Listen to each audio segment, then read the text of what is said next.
raadiyoonii Dirree Shaggar. raadiyoonii Dirree Shaggar. raadiyoonii Dirree Shaggar.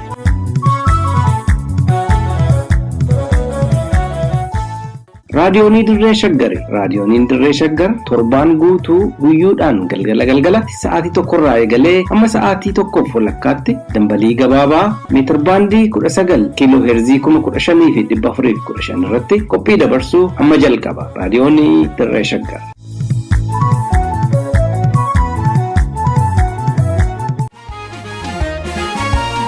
Saba uumaa gurraacha uume gurraacha uumamnis gurraacha. Reessi yoo birraan dhufu galanii rabbiif gumaacha. Badheessi kan tulluutti bahanii birraan gara malkaa dhaqu. Dhugaan ilma rabbiiti kadhadhu eebbisiisa harka'e.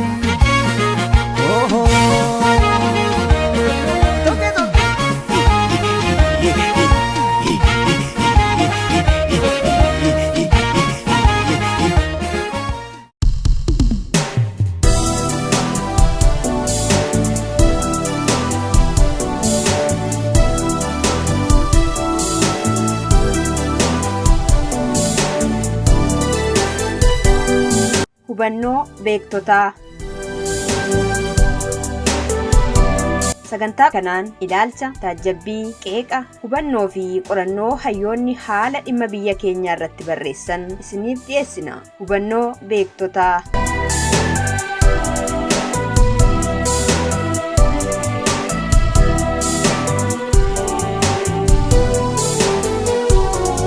Irreechi irree keenya.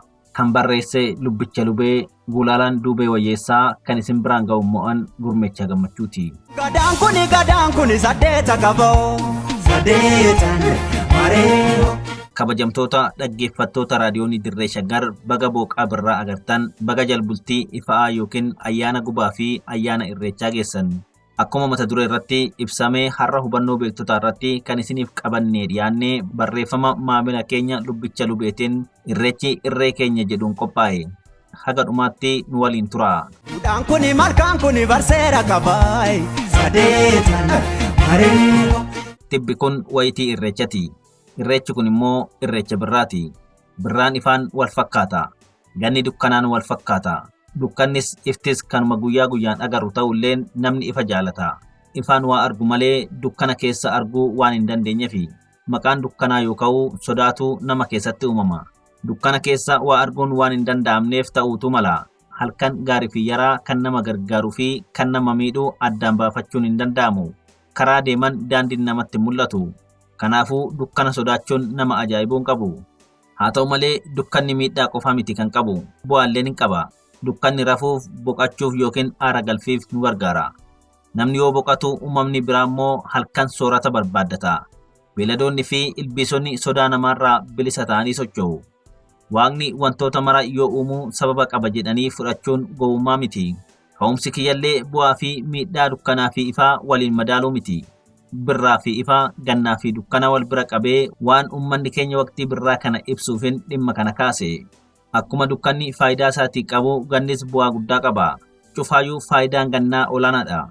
Ganni jiidha fida. Ganni bishaanii. Bishaan immoo bu'uura lubbuuti. Harooleen akka bishaaniin guutaman, lagni akka hin guune, margi akka margu, mukkeetiin akka latan, midhaan akka biqilu, lafti qonnaa akka laafee qotamu ganni jiraachuu barbaachisa. Hongeen akka nammaanne, beeladoonni akka hin miidhamne ganni jiraachuu qaba. Dhuguma ganni nama daaksa, ganni bacaqii qaba, laftiin dhoqqaa, lagni guuta, daandiin hincita, lolaan namarra garagaluu danda'a. Soorata akka garaatti argachuun rakkisaa ta'uu danda'a. Kanaaf egaa ganni kan gurraacha jedhamee halkanii wal fakkeeffamuuf. Yaa'iin kuni kaaduree qaboo sadeetan mareeyo. Ka'umsaaf waa'ee gannaa fi dukkanaa, waa'ee ifaa fi birraa wal cinaa keenyee dubbanne malee xiyyeeffannaan keenya dhimma kabaja irreecha birraa irratti. Irreecha tulluu caalaa irreechi birraa beekamtii guddaa argataa, ho'aa fi miidhagaa deemuunsaa ifa galaa ta'ee jira. Garuu saba keenya aadaa miidhagaa kana kunuunsee irratti cabee tikfatee yoo nan ga'eef kabajaa fi galata guddaatu mala. Keessumattuu bara wayyaanee itti reebamaa, itti hidhamaa, itti dararamaa kabaji horaan sadii akka deebi'ee latu akka guddatu qabsaa'onni ifaajan kabaja guddaa argachuu qabu. Egaa akkuma waliinuu argaa jirru kabaji irreechaa biyya keessatti qofa osoo hin taane biyyoota ambaa kutaalee addunyaa garaagaraatti mallattoo oromummaa ta'ee daraaraa jira. Wayita irreecha akka mallattoo fi qabeenya walootti ilaalaa jirru kanatti bu'aa fi ulfina irraa argataa jirru tokko tokkoon kaafnee ilaaluun barbaachisaa natti fakkaata. Irreechi irree keenya oggaa jennu maal jechuu keenya? Akka mallattoo tokkummaati.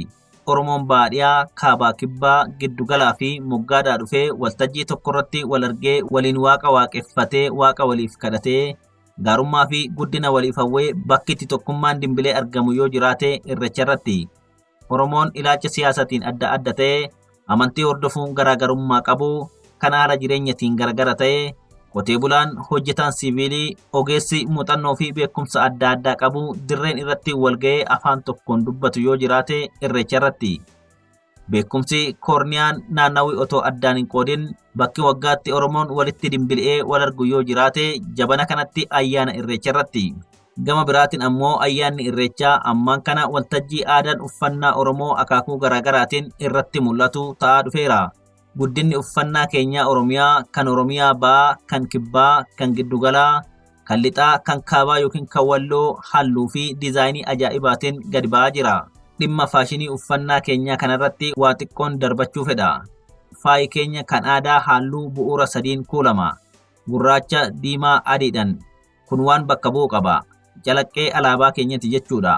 Kana jechuun garuu Oromoon halluu biraa hin beeku jechuu miti. Keelloo, boora, magariisa, bunnaa, daalacha, xiilloo jennee hedduu lakkaa'uu hin dandeenya. Gurraachi, diimaa fi adiin garuu falaasama yookiin dhugeeffannaa Oromoon addunyaaf qabu haalaan akka calanqisiisu dubbatu hayyuuleen keenya. Kanaafuu warreen faashinii uffannaa kana bifa garaagaraatiin qopheessan hiikaa halluuwwan kunniin ummaticha faaya kana akka mallattoo isaatitti ilaalurraa osoo hin maqin uffannaa keenya fooyyessuu qabu. Fooyya'inni kun maaliin mul'ata yoo jenne qulqullina akaakuu huccuu isaaniitiin jechuunis gogaarraa moo suufirraati, poolistarii moo jirbiirraati, lallaafina isaa, jabina isaa, halluun isaa jechuunis kan hin luqqaane, kan hin turroofne fi kan kana fakkaatan oggaa uffatan waqtii uffatamuun kan wal simatu oggaa qorraa fi oggaa ho'aa kan akka salphaatti uffatamuu danda'u jechuunis kan dhiphatee qaama namaa muddine, kan maxxanee danaa namaa hin balleessine, kan ijatti miidhagu, kan hodhaansaa ammayyaa yookiin diizaayinii gaarii qabu ta'utu irra jiraata. Kun marti egaa hodhituu muuxannoo qabu diizaayinara ogummaa ammayyaa barbaada. Bara faana faashiniin in jijjiirama. Jijjiiramuun rakkoo miti. Garuu safuu Oromoo gatuun irra hin jiraatu. Fakkeenya faayi huccuu shamarraniititti raramuu, kan hawwanitti hodhamuu, kan daa'immaniif ta'u wal jala darbuu hin qabu. Kana malees wayyaa dhiirri uffaturra faaya dubartii kaa'uun safuu cabsuudha. Faashiniin huccuun Oromoo ittiin gad ba'aa jiru akkuma olitti himne baay'ee nama ajaa'iba jechuu dandeenya. Garuu wayyaa kana tolchee gabaaf dhiyeessuu irratti namni keenya hagam hirmaata jennee gaafachuun mala. Hodhaa wayyaa irratti namni keenya hagam akka hirmaataa jiru gama kiyyaan quban qabu. Garuu kan Ormi ittiin gabaa argatu kana Oromoon ofiisaatiif keessatti hirmaatee gabaa kana dhuunfachuu qaba ilaalcha jedhuun qaba. Oromoon diizaayinii fi hodhaa huccuu kanarratti hirmaachuu qaba kanan jedhuuf sababan qaba. Kan jalqabaa Oromoon aadaa isaa fi hiikaa diizaayiniin inni ittiin hojjetu maal akka ta'e hin beeka yoo ta'e dogoggora faayichaa qopheessuu irratti hin hojjetu. Kan lammataa Oromoon tokko waan hojjetu sana mararteedhaan jaalalaan hojjeta. Gabaa argachuu qofaaf osoo hin taane meeshaan inni tolchuu kabaja qabu, hiikaa maalii akka qabu, oggaa kam akka uffatamu warra bitatutti himuu hin danda'a. Oromoon huccuu aadaa qofa osoo hin taane faaya keenya hojjetee gabaa irratti akkuma warri Habashaa kan ofii gurguratanitti tursiisanitti gurgurachuu danda'uu qaba. Kana jechuun faaya adda addaa kan afaan Ingilizitiin suuvinar jedhaniin kana gaafarraa, sibiilarraa, mukarraa, hodhaarraa, baalaa fi gogaarraa hojjetee aadaa ofii calaqqisiisuu qaba. Mallattoo isaaf adda ta'e immoo irratti falmachuu fi eeggachuu qaba. Waa'ee mallattoo ofii eeggachuu irratti gabaasni tibba kana BBC irratti dubbise tokko na ajaa'ibeera. Dhimmichi akkana. Feestivaalli muuziqaa Nyeegee jedhamu biyya Yuugaandaa magaalaa Jinjaa qarqara laga Abbayyaa Fincaa'aa Taandaa biratti waggaa waggaan gaggeeffama. Agarsiisa muuziqaa kanarratti akkaataa muuziqeessitoonni Yuugaandaa dibbee rukutan irratti Burundiin komii dhiyeessitee jirti. Komiin ministeera aadaa Burundii akkas jedha. Dibbeen keenya akkaataa itti dibbifamuu qabuun hin dhiyaanne. Dibbeen keenyas kan dibbifame sirna irratti dhiyaachuu qaburratti miti. Kanaafuu warra kana godhes seeratti dhiyeessina jechuun balaaleffate ministeerri aadaa Burundii. Jarri muuziqeessitoota Yuugaandaa seeratti dhiyeessu moo hin dhiyeessan gaaffii jedhu itti dhiisnee waan tokko akka barnootatti fudhachuu dandeenya. ministeerri aadaa biyya Burundii aantummaa fi quuqama aadaa ofiitiif qabu ibsateera. Eegumsa barbaachisuufis hin godhaaf jechuudha. Otoo dubbannu akkaataan warri Burundii dibbee itti rukutan akka qabeenya tokkootti UNESCO biratti galmaa'ee jira. Malkaan kun irreessi barseera qabaay sadeetan maree. Irreechi ammaan kana akka dhaalessa tokkootti Oromoo tajaajilaa jira. Oromoo addunyaadhaan wal barsiisaa jira. Akkuma beekamu uummanni miliyoona 4 miliyoona 5 ta'uu waltajjii tokkotti walga'ee wal argee kan waaqa galateeffatu waaqa isaa galateeffatee kan bashannanu bashannanee burraaqee nagaadhaan naamusaan galuu danda'uunsaa uummanni kun hagam akka uummata nagaa ta'e hagam akka wal dhaga'uu fi tasgabbii qabu ibsa.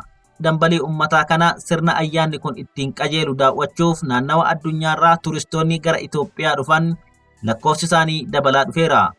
Dhufaayyuu otoo biyyattiin jeequmsa siyaasaa fi waraanaa keessa jiraachuu baattee kana caalaa addunyaan aadaa dinqisiisaa kanaaf xiyyeeffannaa kennaaf ture. Oromoon hagam keessaa gargaaramaa akka jiraatu beekamuu baatulleen ayyaanni irreechaa madda galii turizimiitis ta'ee tajaajilaa jira. Akkuma beekamu Oromoon daldala biyyattii keessaa moggeeffamee waan tureef har'allee magaalaa dhuunfatee daldala irratti bobba'ee hin mul'atu jechuu dandeenya. Kan biraa dhiifnee magaalaa Bishooftuu keessatti Oromoo meeqatu hoteelaa fi kaaffee qaba jennee yoo gaafanne kan qubaan lakkaa'amu ta'utu mala. Sababni isaas haga har'aatti magaalonni Oromiyaa keessa jiran kan qubattootati malee kan Oromoon taane. Oromoon magaalaa keessa jiraatus hedduunsaa hojii mootummaa kan hojjetu yookaan hojii biraa irratti kan mindeeffamee jiru malee kan biizinasa dhuunfatee jiru ta'een agarru. Garuu ayyaanni irreecha fakkaatu kan namni miiliyoonotaan ba'ee irratti hirmaatu kana irratti nyaataa fi dhugaatii mana keessatti qophaa'u qofa otoo hin taane kan karaa irratti gurguramulleen karameellaa fi mastikaa irraa kaasee kanneen akka lallaafaa, bishaan, buskutii, akaawii, saanduchii fi kan kana fakkaatan gurguratee galii irraa argachuu danda'a. Kana malees kan sila kaasne meeshaalee suuvinar jennuun kana kan namni mana isaa minjaala irra kaawwatu, kan wangoo yookiin girgiddaatti fannifatu, kan abaaboo keessa kaawwatu, kan sinii fi burcuqqoo irra kaawwatuu fi kan kana fakkaatan suphee irraa, gogaa irraa, gaafarraa, mukarraa, sibiila irraa bocee gurgurachuu danda'uu qaba. Addeenni kan gadaati, yaa'iin kun kan duudhaati, galanni kan uumaati. Irreessi kan waggaa marmaaru. Irreechi keenya gama kaaniin ammoo waltajjii bashannanaa ta'aa dhufeera. Shamarran dibatanii dhiqatanii dardaroonni filatanii haqatanii ba'u. Namni ganna gara qe'eetti dacha'ee ooyiruu fi qonna keessatti daangeffamee ture ba'ee miila diriirfata. Kan ture bakka irreechatti wal arges wal affeeree waliin taphatee oolee gala. Kan erga wal argee turerreen irreecha irratti wal agarra jedhee walitti dhaammata.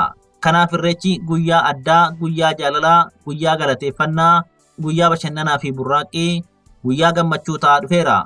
Cufaayyuu otoo sirnoonni abbaa irree Oromoo diineffatan baruma baraan uummata keenya mataa gadi qabanii akka inni akka garaasaatti hin warraanne dhorkuu baatanii jilbiin aadaa uummanni kun qabu yoona dagaagee babal'atee kana caalaa taatee addunyaa kan sadarkaa tokkoffaatti dinqisiifamu ta'a ture. Haa ta'u malee uummanni Oromoo qabsoo isaatiin kana caalaa irreecha jabeessee akka kunuunfatu shakkiin tokkollee hin jiru. Irreechi mallattoo eenyummaati. Mallattoo eenyummaa Oromoo qofa otoo hin taane mallattoo saboota kuushi. Mallattoo kana Oromoo biratti qofa otoo hin taane uummattoota Itoophiyaa hundeen isaanii kuush ta'ee kanneen akka Sidaamaa, Kambaataa, Hadiyaa, Burjii, Geeda'oo, Agawuu, Qimaanxii, Saahoo, Affaar, Sumaalee fi kan kana fakkaatan biratti illee deebisanii gadhaabuu feesisa. Kun ammoo tokkummaa sabaa fi tokkummaa biyyaa fakkeessa.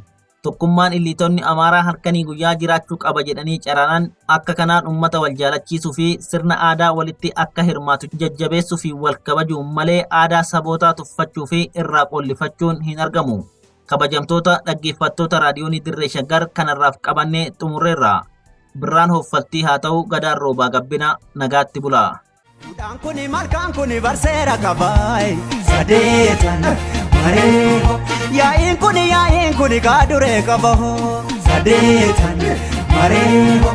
Malkaan kuni irreechi barseera qabaa sadeetan mareeho. Sadeenni kan gadaati, yaa'iin kun kan duudhaati, galanni kan uumaati. Irreessi kan waggaa marmaaru. Uumaatti amanneetu, uumamaan kadhanneetu, haraara sarganneetu. Ilaani Oromoo malkaatti riiru. Duudhaan Oromoo ta'a qoranne safuu saba keenyaan daganne harkatti barjiidhaa qabanne humaaf uumamasaan saganne duudhaa oromootaa qoranne safuu saba keenyaan daganne harkatti barjiidhaa.